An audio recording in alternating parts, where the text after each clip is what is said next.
兄弟們，這是一期便携式防空導彈翻車視頻。畫面一上來，一位护士老哥扛着便携式防空導彈，旁邊還站着穿黄背心的靶场教官。本以为这是一场经典的教学视频，没想到自己的导弹也是自己吃上了，主打一个不浪费。这时候估计不少兄弟们好奇，究竟是什么原因导致这么离谱的发射方式？是人员操作失誤，还是武器故障？要理解这个问题，我们就得先了解便携式防空导弹的特殊两级发射机制。由于防空导弹主发动机的推力极其巨大，燃烧产生的高温气体可达上千摄氏度。如果导弹一扣扳机就直接点燃主发动机，那高温尾焰会直接喷在射手的脸和肩膀上，可以说是非常的费射手。所以设計師們採用了拋射藥包加主發動機的兩段式設計。第一步，拋射段，當射手扣動扳機後，發射管尾部的小型拋射藥包先點火，產生推力把導彈推出發射管。第二步，安全點火段，導彈飛出發射管至安全距離外，主發動機才會二次點火，推着導彈以高速飛向目標。對導彈的發射原理大致了解後，我們再來看視頻裡的故障發生節點。畫面裡我們可以很清晰地觀察到，這是第一階段，也就是拋射段出問題了。通常情況下，拋射藥包點火後產生的氣體本該向後噴出，並產生向前推彈頭的壓力。但如果發射管內部老化破裂，或者密封圈失效，推力無法集中在彈頭尾部，反而把發射管給炸裂或頂飛了，或者由於彈藥保存不當，導致發射管變形，內部受潮膨脹，導彈彈頭被卡在管子裡飛不出來。拋射藥包產生的氣體無法從前端釋放，只能從後方和接縫處劇烈噴出，直接把射手給壓倒。最後還有可能是發射管管蓋沒有打開。便攜式防空導彈屬於彈管一體化密封包裝，在未發射時，發射管就是一個密閉的儲存箱。如果在發射時發生了射手忘記摘掉手動前蓋，就會引發視頻裡這種騷操作。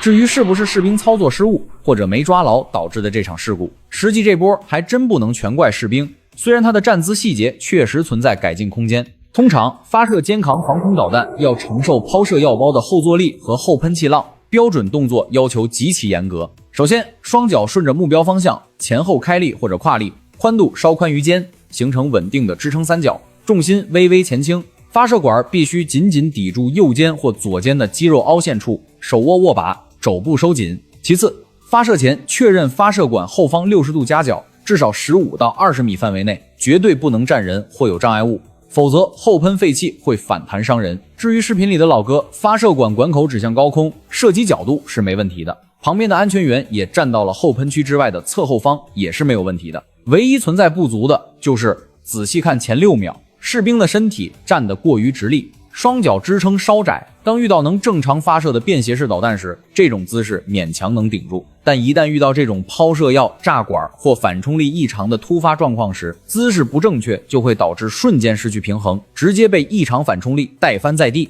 既然視頻裡的操作演變成了事故，那麼在正規部隊中，一發便攜式防空導彈從準備到發射，正確的標準作業程序到底是什麼樣的？第一步，檢查密封箱狀態，確認發射管外觀無凹陷、無開裂，濕度指示卡顯示正常，將 BCU 電池插頭擰緊入握把套件中。此時電池激活，能聽到導引頭蜂鳴器發出的嗡嗡自檢聲。液彈開始冷卻紅外導引頭。第二步，將發射管扛上肩膀，打開光學瞄具，將準星對準空中敵機。當紅外導引頭捕捉到敵機發動機熱源時，就會發出滴滴聲，同時握把上的鎖定指示燈亮起。第三步，確認目標鎖定後，手掌壓下握把上的保險解脫桿，隨後果斷一次性扣緊扳機，保持姿勢穩定，直到導彈被順利拋射出管。如果在扣動扳機後，導彈沒有順利飛出，絕對不能立即放下發射管，更不能把管口對着自己或隊友。正確做法是，射手必須保持管口朝向，無人安全空域，保持原姿勢靜止30秒到1分鐘以上，